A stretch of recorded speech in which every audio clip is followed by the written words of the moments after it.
here and understand. Good. Thank you.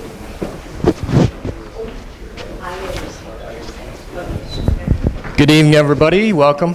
Thanks for coming. Before I introduce our speaker for this evening, I have a quick schedule change for our lecture series. Our speaker for March 16th, whose name escapes me right now, is not going to be able to appear, but we have the good fortune of having our dean, Carl Daubman, filling in.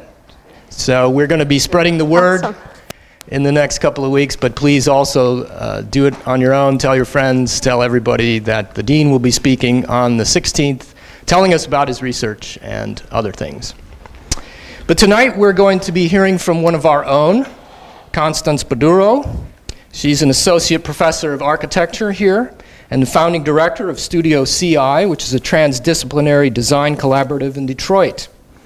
She's a registered planner and a certified urban designer with over 20 years of practice, teaching, and research experience. Constance holds a BFA in industrial design from Michigan State University and master's degrees in planning, and urban design, and architecture from MIT. Tonight she'll be discussing the work that arose from her sabbatical from 2015 and 2016. During that sabbatical, she held 2 visiting scholar appointments, one at the MIT Center for Advanced Urbanism and one with the University of Virginia's Biophilic Cities Lab. Professor Bodurow's research addresses design opportunities related to net zero energy, generative uses for vacancy, and hybridized infrastructure networks at the scale of the structure, site, neighborhood, city, and bioregion. Professor Bodurow has held visiting appointments in Asia, the European Union, and North America, and her research has been funded by numerous organizations and foundations in addition to LTU. She's published in a variety of venues and also has authored a chapter in an upcoming book to be published by Taylor and Francis. So without further ado, please join me in welcoming Constance Bodurow. Thank you, Dan.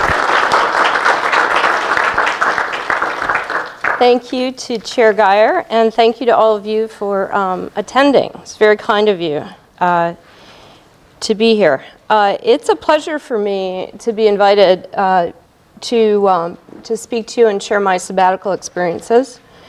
And I greatly appreciate the opportunity. Putting together this presentation has been really interesting to review sort of all of the wonderful experiences and some of the chaos that goes on during anyone's year. And I think the timing in the spring versus sort of the rush of the fall has really given me a little more time and a little more perspective. So,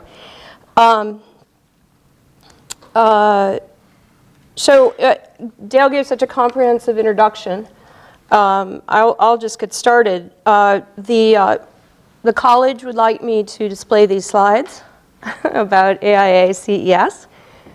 And this is not a mistake because Tammy is actually going to be developing these learning objectives, and maybe if you could give her some input after the lecture. I wasn't convinced there were any learning objectives, but hopefully there will be a few that come out of it. So I've called my talk Sabbatical in Motion, and if we look at the definition of sabbatical in the Oxford English Dictionary, it's derived from the Sabbath, so essentially about rest. So it's a bit of a, I guess the title's a bit of a contradiction, but hopefully through my presentation you'll see and understand why I characterize it in this way. Thanks to e-learning as well, particularly Scott Lehman, I've got sort of a dual presentation going here. So the lower premiere window is going to be a time-lapse sequence that will run throughout my lecture, hopefully not too distracting. That really speaks to the experience of the entire year, and then I'll make some key points in the in my PowerPoint presentation. So click spacebar.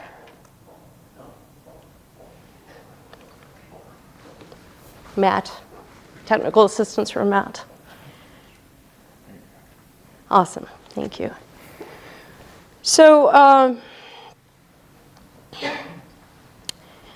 really fascinated with the notion of motion as well, particularly with the description of it as a verb, that it somehow related to the hand and the mind, particularly in relationship to a sabbatical. So I want to organize my talk in 3 categories, which I believe was distributed, to talk a little bit about drivers. So what are my motivations, or were my motivations, and the kind of processes and preparation that I went through, or any faculty member goes through, to pursue a year-long sabbatical. My experiences, as Dale said, that I was both at MIT and UVA, and had many opportunities to interact with many different individuals in many cities. And then talk a bit about outcomes. So how have I brought my sabbatical experiences forward and back to the college, and how might I, what are the potentials of that in the future? So as I was thinking about this and how to explain it to you, I decided to diagram it. This isn't quite done. I wanted to have a variety of flow lines that connected things. So I'm going to continue to work on this. But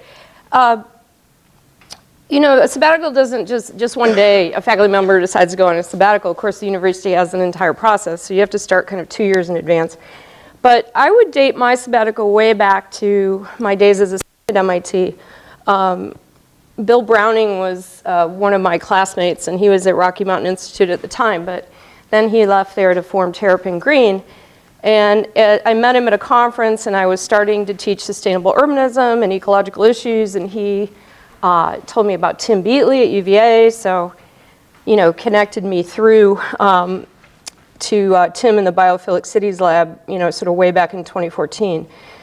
Similarly, with the Center for Advanced Urbanism, Alan Berger, who's the current director, I've been following his work for years, and some of his work, like Drawscape and systemic design, have been very important to the development of my own work in Studio CI.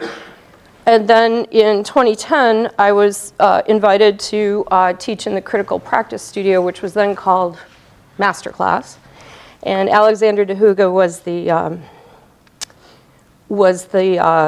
visiting critic at the time. So I met Alexander then, and started as early as 2010 to start to talk to Alan and Alexander about coming to MIT and engaging with the CAU. So, you know, that arc started, you know, very early on, and then there are all sorts of seminal texts. I mean, most faculty will tell you, and this is the same for all of you as students, I would hope, you know, that certain scholars and certain texts are really going to influence you in your academic and professional careers. You know, Julie Thompson Klein, Hillary Brown writing about next generation infrastructure. These are all things that were coming into play as I was preparing for my sabbatical. You have to write a proposal, and most faculty at Lawrence Tech, the Lawrence policies, you can go away for a semester after so many years. If you ask for a year, you actually have to take half salary. That's the policy of the university. Every university is different. By the way, is this distracting or is it interesting? Interesting. Okay, both good. Okay. So I'm not going to really, you know, unless there's something major that you guys have questions on. I think a lot of it is self-explanatory. But, you know, I went back to read my objectives, and actually Dale was the chair of the faculty council at the time when I put my proposal in. You know, if I step back, I mean, and I reread this, this sounds like a faculty member who needs a break. You know, someone who's been teaching for 11 years straight without a sabbatical. Typically, it's every 7 years. Although I just saw a really interesting TED Talk by a designer who suggested that we should all take a sabbatical every 7 years. Like cut 5 years off our retirements and intersperse those years during our working lives. Seems like it makes sense. Anyway, so basically I said that I had 3 objectives. I wanted to really engage with globally recognized scholars, particularly some of the ones I've been talking about. Take a reflective pause and really catch up on the disciplines that I'm engaged with in teaching and in my design work. And then hopefully to advance my current design and research agenda around net zero energy, particularly in Detroit. So the university said yes, and I also was motivated, of course, by these two wonderful invitations. You can see the letters and the images of Alan Berger and Tim Beatley here, and very enthusiastic, sort of invitations, and it's hard when somebody really wants you to say no. So that proved to be, I think, a really big motivator. The other thing is they wanted to engage me. They wanted me, not just to come and hang out, right, but actually do some things. I think the ambivalence came in that I had an active design and construction project that I was directing and was the principal investigator for to build a net zero energy canopy in Detroit in conjunction with community partners. And with reassurances from my team that they would, I could remotely manage this and, to be determined. And with their support that they could pick up the slack, and assurances from my supervisors, I went off. So in terms of experience, there are a lot of coffee cups on this diagram. And I think one of the things I guess I took away as a major experience from the sabbatical is that all of the scholars and academics that I met at these two wonderful institutions were very generous and very open to new participants, new ideas, and I had a series of 30-minute coffees with so many wonderful people, more than I can name here or diagram, but I think maybe the only one that I didn't get to was Noam Chomsky. I really wanted to have coffee with Noam Chomsky at MIT. So in terms of experience, I began to call my sabbatical the new research triangle because I was literally living between Detroit, Boston, and Charlottesville, Virginia. It's not exactly equilateral, but close. And in support of the notion of sabbatical in motion, I did a bit of calculation of all of the round-trip flights and car trips among these various things. I should probably calculate the eco-footprint of this. But as you can see, there was a tremendous amount of back and forth. Again, you go away on sabbatical and your family doesn't go away, right? Your responsibilities in that way don't go away. So either I was traveling or they were traveling. Of course, the project here in Detroit. But hopefully I did manage to have enough quality time in these two places to accomplish a few things. So I wanted to talk about, just quickly, about the two institutions, MIT and University of Virginia. How many have visited either or both? Okay, probably most to Boston. I know I have some friends that actually attended. I know Dale attended UVA. He did one of his degrees there, and gave me some good tips about restaurants. And I know we have some other colleagues that either went to Harvard or MIT, so no Cambridge. Now, again, I'm taking editorial license here because I'm characterizing these two places as quite different. Boston, of course, and MIT, I mean, extremely dense, developed urban area on the Atlantic Ocean. And Charlottesville, a smaller, lower density, more bucolic setting in the Blue Ridge Mountains. And this one image on the side is a little unfair. Charlottesville is actually a very, really, wonderful small city. And, the one image on the side is a little unfair. Charlottesville is actually a very, wonderful small city. And, the one image on the side is a little unfair. Charlottesville is actually a very, wonderful small city. Charlottesville is actually a very, wonderful small city. But in comparison, you know, there's huge cultural differences here. I won't go all through all these facts unless somebody's interested, but I think it's interesting that at MIT there are almost as many faculty and staff as there are students.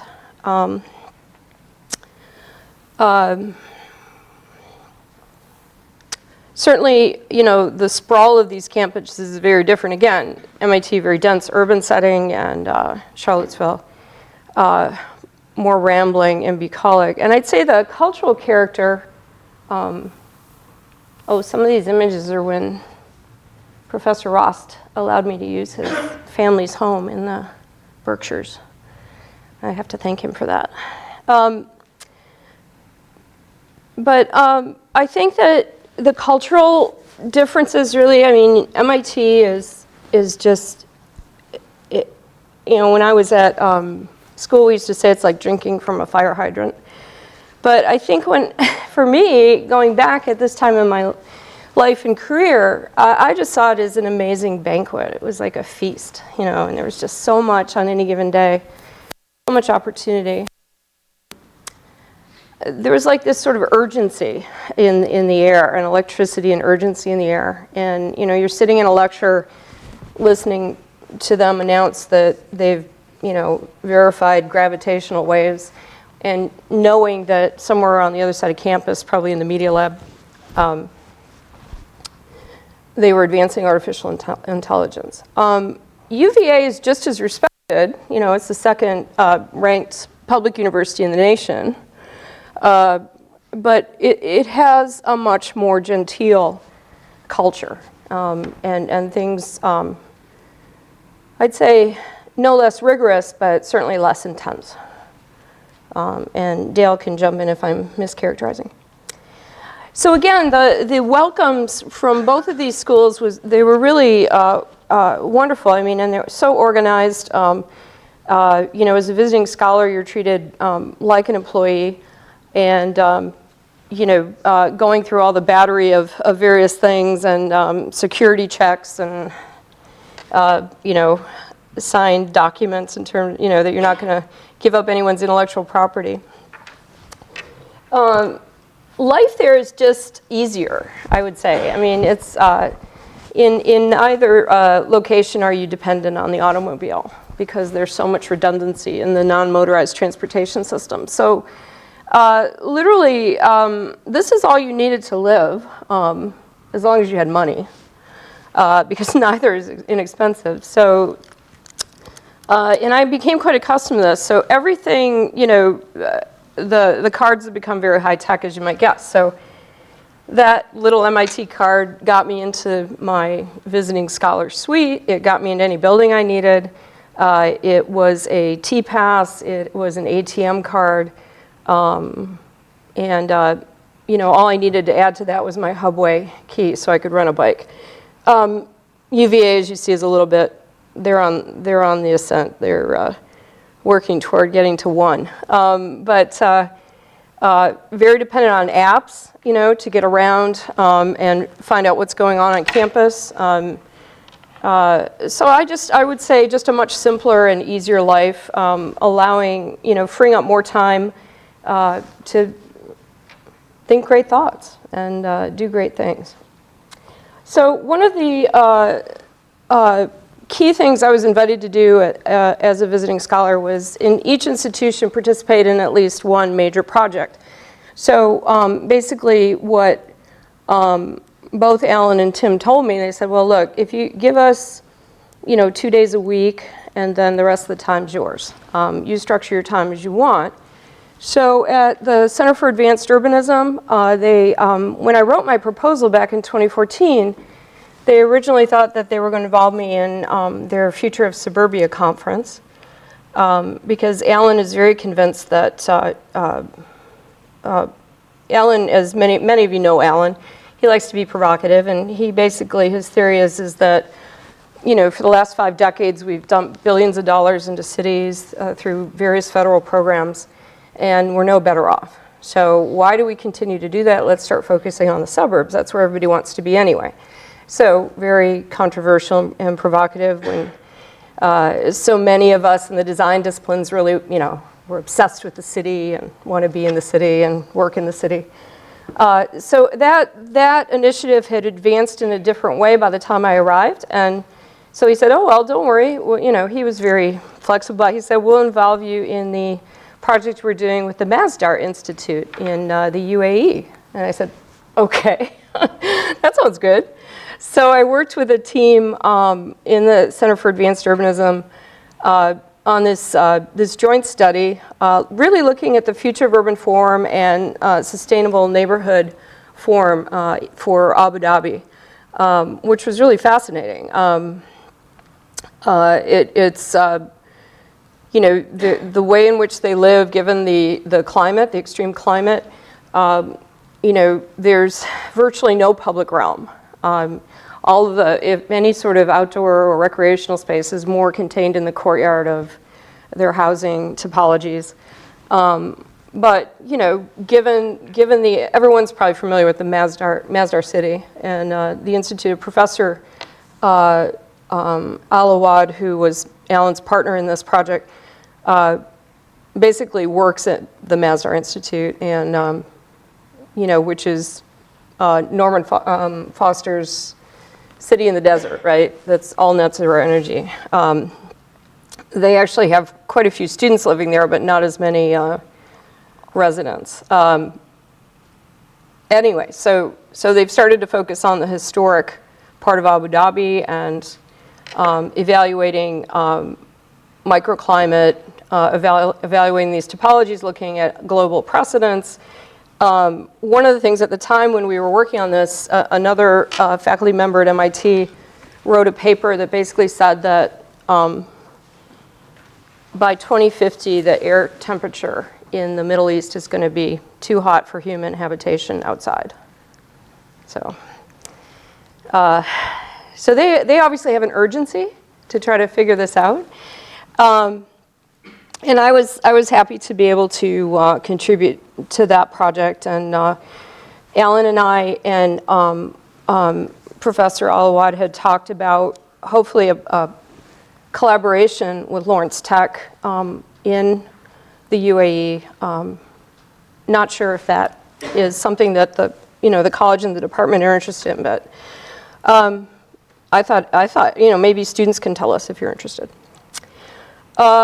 So then at UVA, I was asked to help structure the so-called Vortex charrette, which I think is kind of unfortunately titled. The University of Virginia School of Architecture does a all-school charrette. So think about this like for Lawrence Tech. Like we come here in January, we start day one in January, and all of you, students and faculty, are involved in a week-long charrette in the city. It's intense, and you're also starting classes too at the same time. So, but this is, they're thinking of doing this maybe once every 2 years. But it's really interesting. I found it fascinating how the entire population of the college and school come together for this. And they bring in a guest critic, much like they do for Critical Practice Studio, Heravoy Nizharek, who's Romanian and has done quite a bit of work in Europe. So I helped work with faculty, Manuel Bialo, who's the director of their urban design program at UVA, and others to structure the charrette. One thing I found fascinating is, when I first went to Charlottesville to visit, I had been there as a kid, probably most of you have too, to visit Monticello.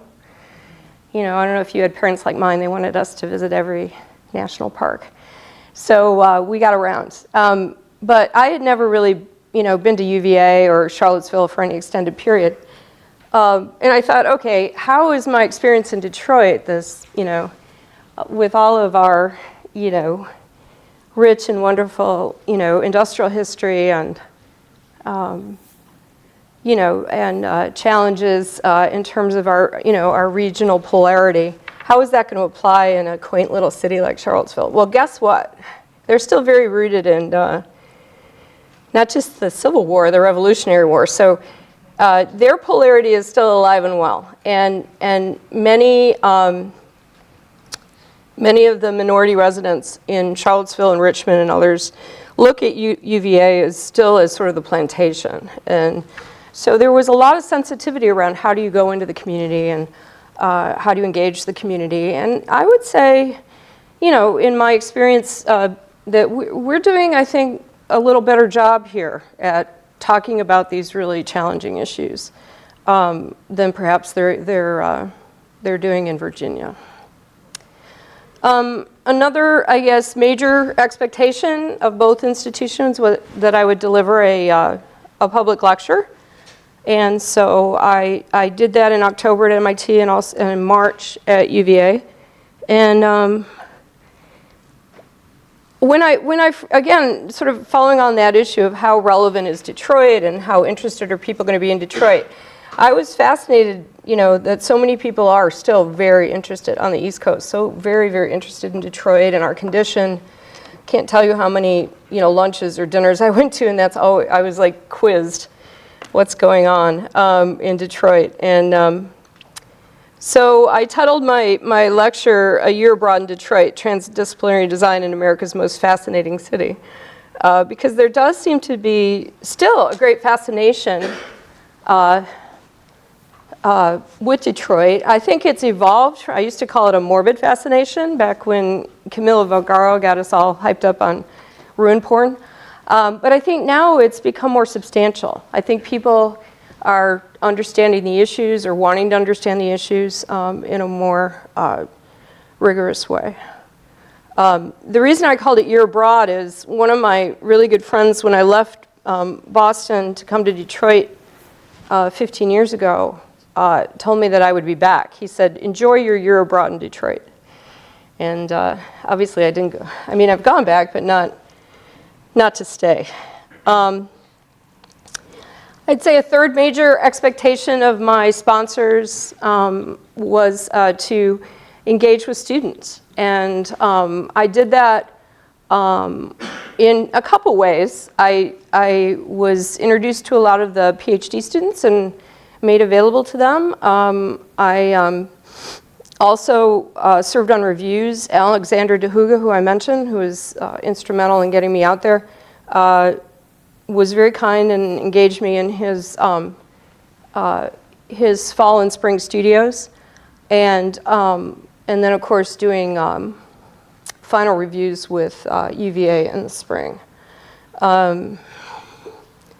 But after that, like I said, you know, they had these sort of set expectations, and then I was kind of on my own. So I went a little crazy. I audited 5 classes.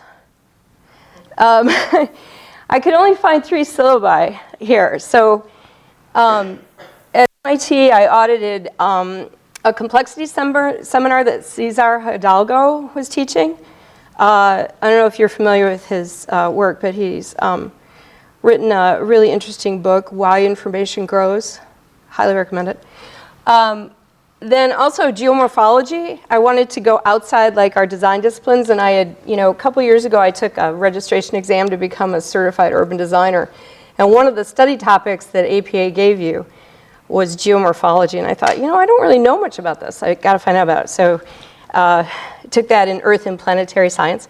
And then they have an interesting seminar every fall. The PhD students organize this, Planning Ideas That Matter, and basically they invite their own faculty. They don't invite outside faculty, but they invite their own faculty to participate in these moderated panels on various topics that they've conceived that are planning ideas that matter. So that was fascinating, and it was a great way to sort of reconnect with professors I had and meet the new young batch of professors. One really great course I took in the fall, David Sue's Energy and Infrastructure Technologies. He had just joined MIT from Penn. I had followed some of his work, and turned out that some of his students were interested in doing some energy studies on Detroit, so that proved helpful to them. And then back at UVA in the spring, my faculty sponsor, Tim Beatley, teaches a Cities and Nature course. And he also asked me to make a brief presentation in that of the work we're doing. MIT has this thing called IAP, Independent Activities Period. It's the whole month of January they take off. And they give students that month off, but you can basically take any class you want. So like I took a Python workshop because everyone's talking about Python. I thought I better find out what this is about. And then other tutorials just to brush up on software. You can do anything. You can make you can, build a drone. You can, throw a pot. There's all sorts of great things. So, like I said, I went a little overboard. This is it's a little OCD, I think, too. I am part German, so I'm going to blame that. I'm blame my German ancestors for the OCD. This is a progress report that I would give to Alan. I stopped doing it because he told me to stop. He said it was too much. So I would I had my, had my 3 objectives, right? And like I said, I felt like MIT was like this banquet, this feast. I had to just take advantage of everything. And so I was, scheduling coffees and going to seminars and symposia, and most everything is free and open.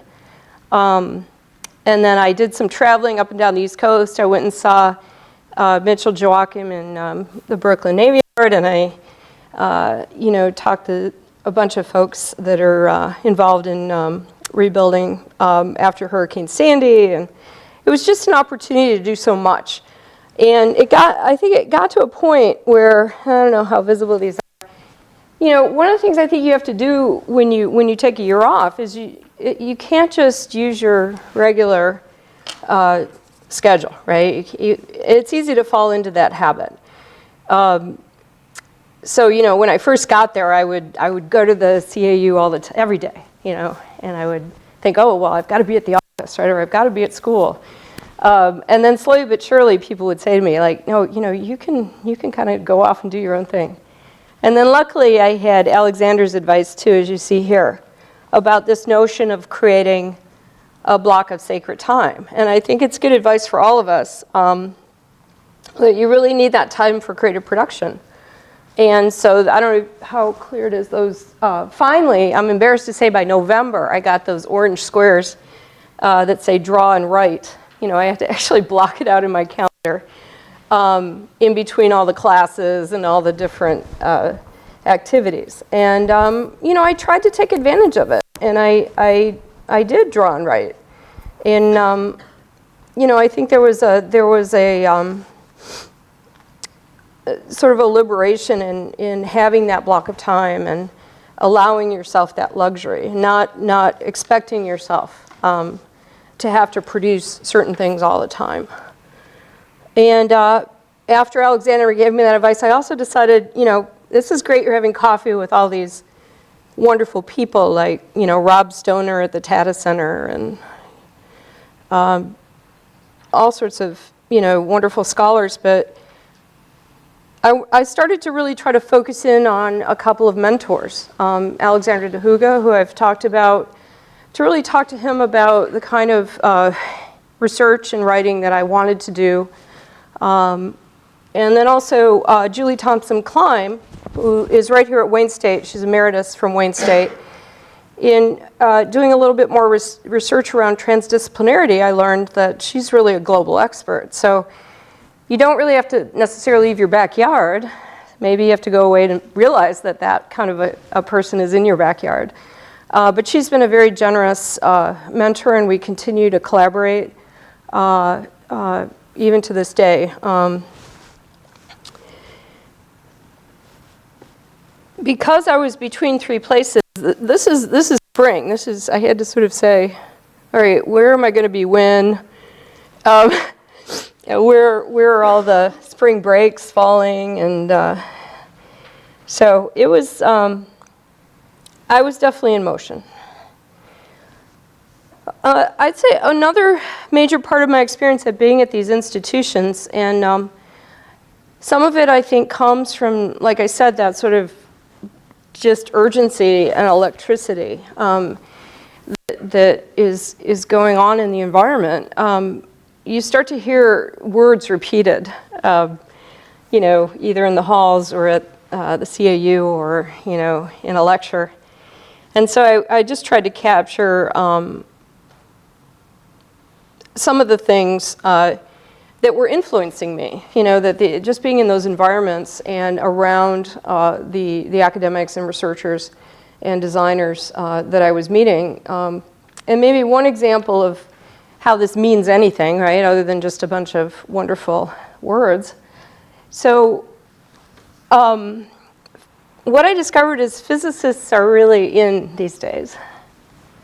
A lot of designers and artists are working with physicists, at least out at MIT and UVA. And I think it's because there's a lot of interest in entropy, the second law of thermodynamics. I myself do believe that the universe is governed by chaos. So I'm particularly interested in this idea of entropy or disorder, which can be, it doesn't have to necessarily be negative. It's negative when it comes to climate systems, but it can be positive when it comes to your metabolism. So this notion that time and space are quite different, right? That time is one-dimensional, the arrow of time, and space is three-dimensional. Of course, we all know that, we're designers. But that somehow the present doesn't exist in physics, right? The present is a human construct, right? There's only past and future for the physicists. And I was listening to this one particular talk, and the notion of the wave on the beach, as I have the image here, that we see that as a line or a boundary or a threshold, but it doesn't exist. It's just sand and water. So I actually want to do a studio on this. I think it would be a really interesting investigation. And then because of being exposed to all of these ideas and remarkable individuals, I did a lot of reading. That was one of my objectives, is to catch up. So here's a stack of books I read. Among them, like I said, was, you can see there, Why Information Grows by Hidalgo. Also Sustainable Urban Metabolism by Ferrara and Fernandez. A lot of these texts, now that I've been exposed to them, I've tried to work some of the readings and concepts into the teaching that I'm doing, hopefully to the benefit of students. Oh, and that's Barker Library. I spent a lot of time there. Building 10, Killing Court. Beautiful library. Time is up. All right. If you'll indulge me, I wanted to read something. So all of that writing and drawing resulted in a conceptual framework on transdisciplinarity, which has made its way into that book chapter that Dale announced. So I might just read some of these things because I find one of the things I learned over sabbatical is I explain myself much better in writing than I do verbally. So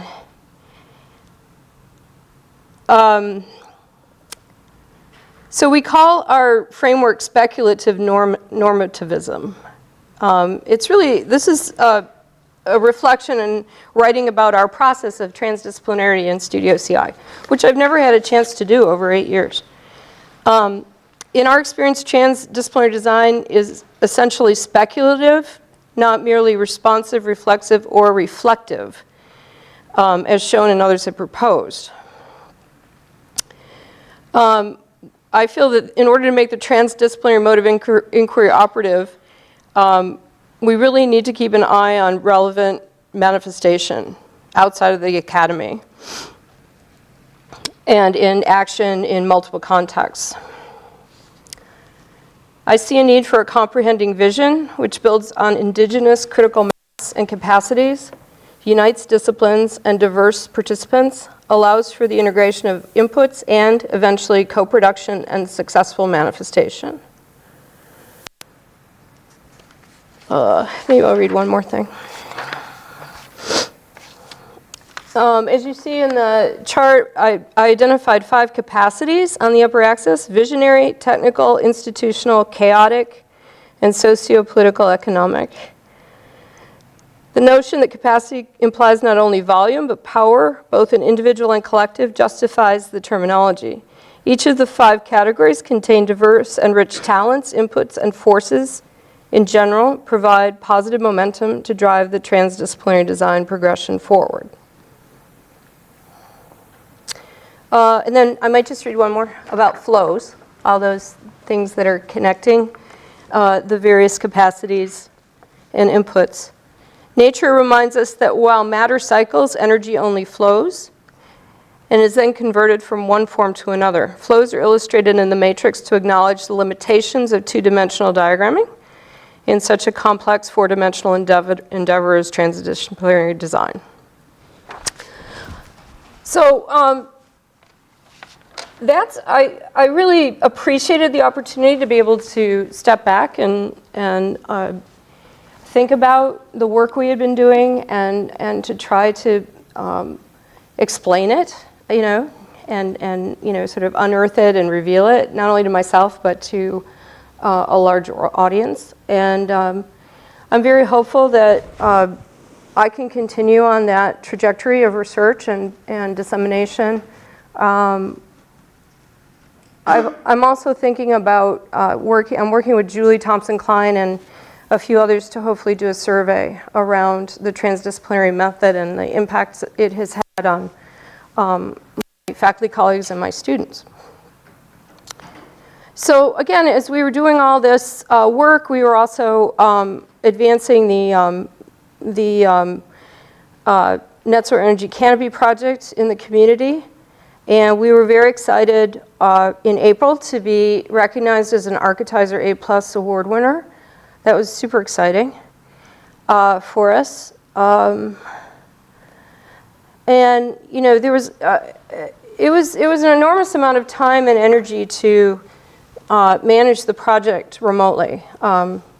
As I'm sure those of you who have done construction projects are aware, best to be in place.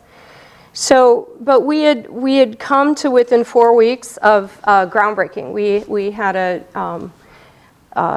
purchased all the materials, and the fabricators were fabricating, and the GC was guaranteeing delivery by the groundbreaking date. And then all of a sudden, in the beginning of May, the community partner decided that they didn't want the project. So I actually had a little video of a nuclear explosion, but I'm not going to play it. So, I don't mean to make light of this, but because it was, all of our energies, we had a team of like 100 people, all of our energies were like moving in progression, like those charts I keep showing, up and up and up, and toward this actual finally getting this thing installed and built and giving us the opportunity to test, right? We wanted to test and we wanted to gather data. And, but like I said, the universe is governed by chaos. But we had this team of like over 100 people. So then all of a sudden all that energy, moving in that direction to get it implemented had to go toward, explaining this to everybody when you don't really understand it yourself. Thanking people and apologizing to people. So there was like an enormous amount of energy that just got sucked out of my sabbatical focus. But even so, this is a great quote from Alan, who was trying to cheer me up. And, when I think about, winding up with 50%, this is just an overview of like our partners and our funders and in-kind contributions. We had so many, so much goodwill and so many people involved. And, I'm happy to report that today we still have 75% of those people are still with us. So, I guess we bettered the 50%. And so I had many reactions to that. And like I said, I had to expend a lot of energy to address the things that were happening as sort of fallout. But, I decided, okay, this is an opportunity to reboot, right? We're designers. We believe in our project. We believe in our motivations. We had reinforcement from community groups that what we were doing was of value. And thankfully, sometimes the universe delivers. And Caitlin Mueller at MIT, who runs the digital structures lab there, said, well, hey, you know, I really am interested in this project, and I knew you were going to build that other thing, but here's a chance for us to collaborate. And so Drew Bradford, who some of you know, who's still associated with Studio CI, even though he's at the University of Michigan, he and I started collaborating with Caitlin and her PhD students to redesign the canopy and to look at computational design and digital fabrication methods. How can we achieve the performative goals that we had, but make this lighter, more beautiful, more affordable? And so we spent a couple months with them, and it was very encouraging. You know, I think, you know, maybe the lesson there, and for all of you, you're going to have obstacles, you're going to have chaos, you're going to have disappointment, but, you know, take what's good, take the seed of your ideas, and continue to carry on. And, oh, that's a duplicate. That's out of place. Those are the conferences I went to. I got to go to the Biennale, too. Some of those upside-down pictures are Venice. And I was with Professor Henneberry. These are some images of, where were we? Lisbon, Portugal. So some outcomes. So other than, you know, being able to take the Henze canopy in a very different direction than what we thought we were going to implement, you know, there were some other wonderful collaborations that came out of this, and I'll just wrap up so we can have a few questions. So one of my colleagues, Carl Seidman, had been doing some work in Detroit, had some funding and wanted to collaborate. So we got together for what we called the AIRS Studio, purposely called it AIRS because that's inheriting a legacy from another. And had a really wonderful, I thought, experience with MIT students, Carl, MIT faculty. I had 14 students from 2 courses, and the 48204 community was certainly really pleased with the results of this fall studio. And we are carrying that work forward now in ID5. I see Eric here, at least one of my students is here from ID5. And so I hope, you know, I hope there will be future collaboration with MIT. You know, we'll see, but it was a very successful run. This is another one. Kenneth Errol Reeves, former mayor of Cambridge, is the MLK fellow. He was MLK fellow while I was at MIT, and he extended his year. He's originally from Detroit, left Detroit at age 18 to go to Harvard and never came back. So now he's very interested. I'm collaborating with him on a symposium entitled Spirit of Detroit, 1950 to 2050.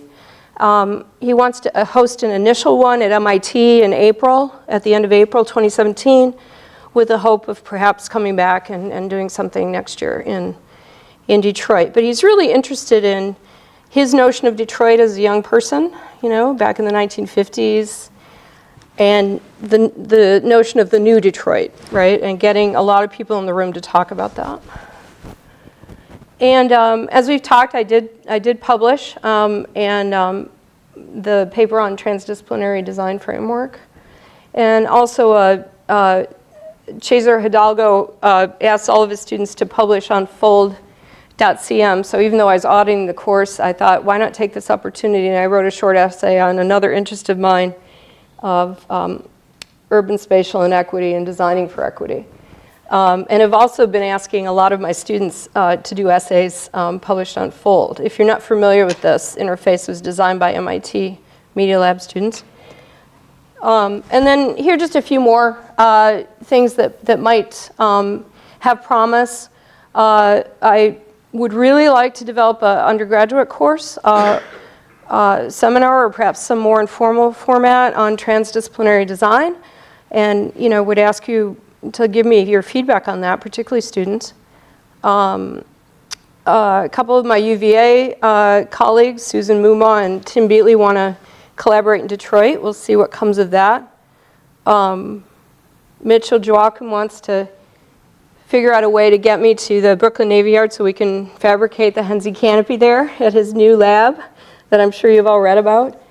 And I was very honored at the end of my sabbatical appointment to be invited to join the MIT Architectural Alumni Board. And I'm the Midwest representative for that board. So if anybody's interested in becoming an MIT alumni, please talk with me. We're hoping to sponsor an event with, in conjunction with the ACA conference, but I'm not sure if that's going to actually happen. But so again, hopefully many outcomes, many other possibilities, and certainly a reminder, throughout the sabbatical of, not only the incredible privilege that I had, but I think a notion of responsibility and inspiration to actually go out and maybe try to affect the world like MIT and UVA aspire to do. Oh, and that studio on time. So please do contact me if you're interested in any of these ideas, transdisciplinary design, Studio CI, anything that I might have raised. We can talk afterward, or I've got my contact information on the screen. And I thank you all for your attention.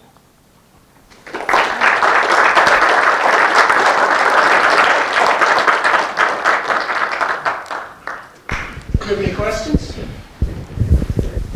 Is there time? Oh, good. Referring back to your... Okay, let's see if... Is this on? It's so good. Okay. Online people. All right. Referring back to your capacity mapping, the axes above the axis is, I believe, dispassionate, and below it, passionate. Yeah, that's good. What was the sort of rubric you used to determine what went on each side of that particular matrix? That's a great question. Most of it was trying to identify what a more technically trained individual, such as ourselves as designers or academics, would bring to that co-production, that central territory of co-production. But it's not to say that the passionate contributions aren't technical. In many ways they are. But I think that was probably the key determinant. Were you trained in a design method or a transdisciplinary design method? Thank you for reading the chart.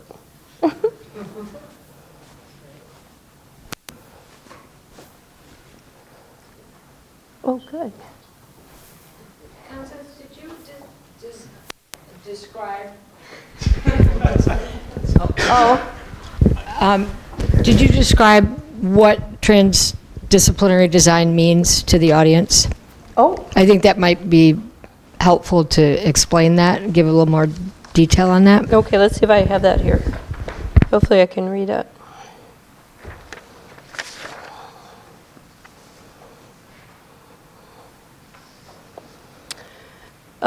Okay, so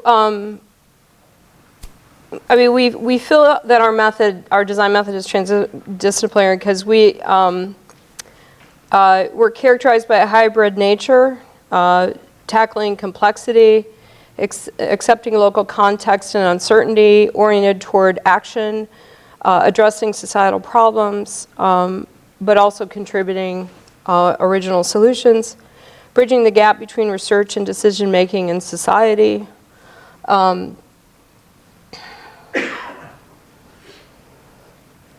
And then further, immersive, collaborative, integrative design centered on a practice approach that expands the diverse design disciplinary boundaries to address complex systems and achieve urban sustainability through resultant design interventions.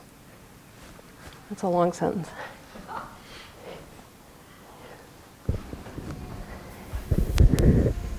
Oh boy. Tiffany's got her hand up. Okay, thank you, Constance, for your talk. Oh, Casey, thank you. My question is about your practice, Studio CI. I've noticed some signs just around the building, Studio CI, different locations in the building. You're also talking about that you were overseeing a construction project in downtown Detroit. So I'm just wondering if you'd talk a little bit more about your practice and what types of projects you hope to engage with, if there are certain scales or certain topics or yeah. Okay, thank you. Yeah. Well, I founded the Design Collaborative in. I don't know if this is going to let us click it. Oh, sorry, I should have shown that. We actually just another outcome of the sabbatical was we just redid our website because I really felt like the website we had wasn't really explaining who we were and what we were doing. So I guess I could probably pull it up while I'm talking, but. You know, we were founded in 2008 around work we were doing in Southwest Detroit, and we've really, I think, expanded quite a bit. We do some consulting work. We've done quite a bit with the city of Southfield, for instance. You know, which is more on a contractual basis, and then but all engaging, you know, students here. But I would say most of the focus is about more research-based design practice and speculation around achieving net zero energy at the scale of the structure, site, and city. So, and I apologize, I can't bring up the site, but go to the website.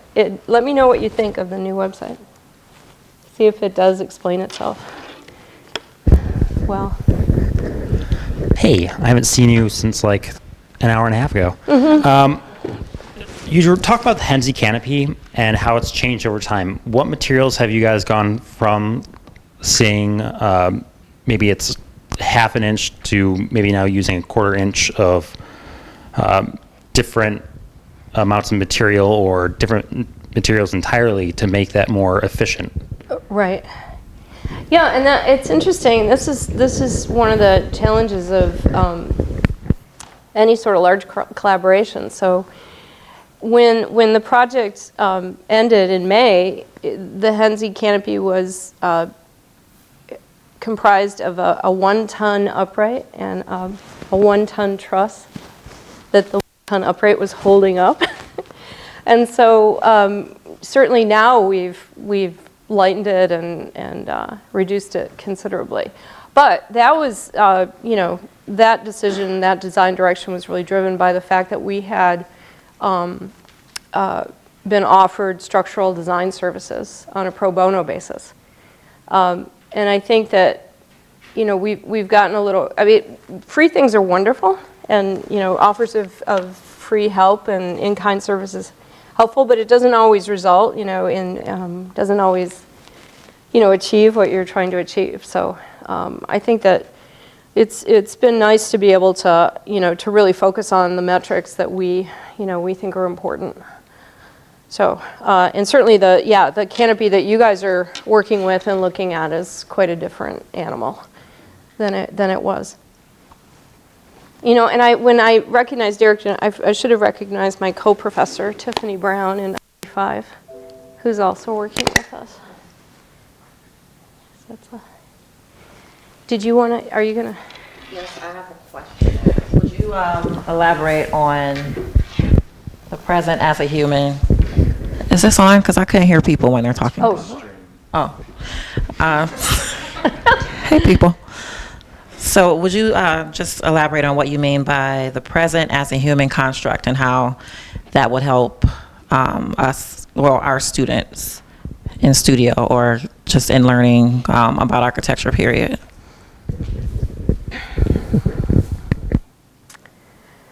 Well, I think we've made that space, right? We've associated, I think the point that I was trying to make is that we've associated space and time, right? We want time to be three-dimensional. You know, we want it to take up room. You know, and we want to be able to focus on it. And for it to have a, you know, have a presence in our lives. So yeah, I think that there would be a number of interesting, formal investigations around that, about how that notion of the present manifests itself in. Good. Let's teach that studio together.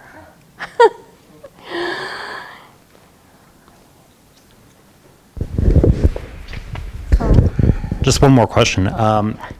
Earlier in the lecture, you said that there was a professor that you disagreed with about why are we dumping all this federal money into cities when we should be going out to suburbs because that's where people want to be in the first place. What's your argument to stay in the city? What's bringing people to a city like Detroit that's slowly growing back to its former glory, Right. instead of going to areas like Royal Oak or Ferndale that are flourishing?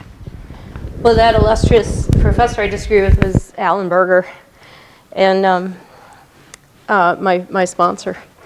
Well, I still fundamentally believe that the city is the most sustainable, most ideal place for human habitation, right? At its best, it's beautiful, it's equitable, it's culturally dense.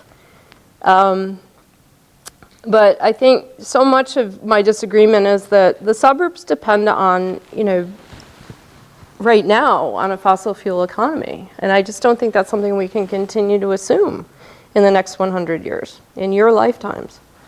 So, unless we develop more robust notions, of public transit, and actually at the Future of Suburbia, they had the guy, what's the name of that super train that Elon Musk is designing? Yes, it's going to connect LA with Vancouver, right? So unless we start to think, I think, around, those kinds of infrastructure investments, then, I think we do have to think about more compact urban form. So that's my fundamental disagreement, is that it seems to be based on an assumption that things, the status quo can remain, and that we can continue to drive. So, but okay. I mean, it's a great question. It's much more complex. Not the least of which is, issues of equity, right? And that, can you choose to live in the suburbs?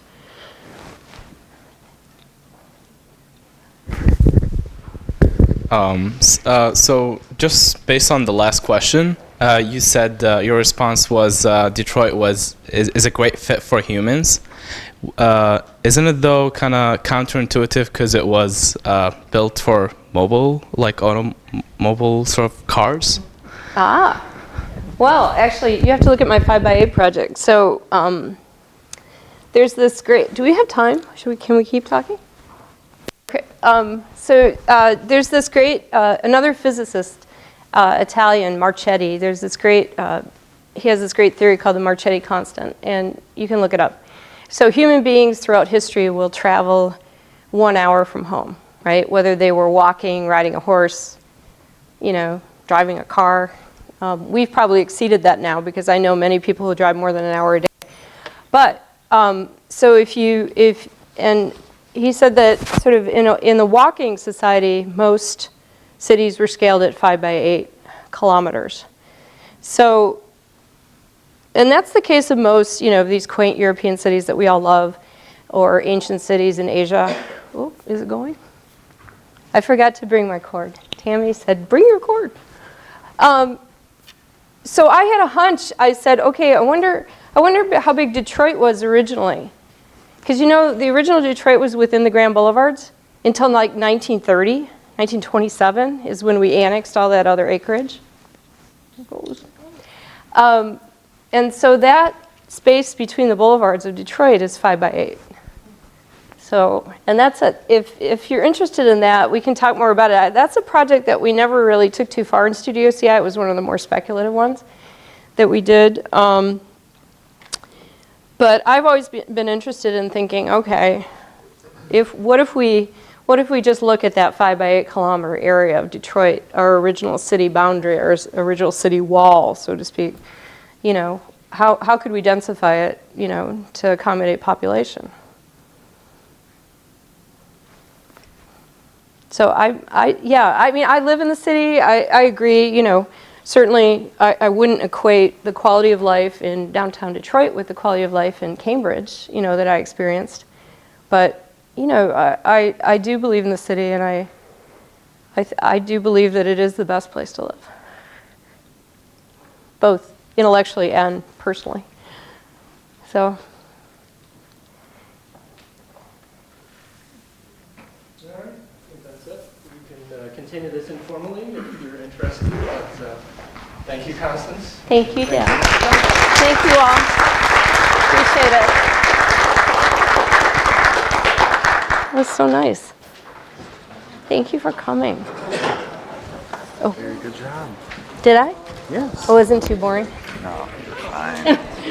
I thought I was going kind of, yeah. I was good.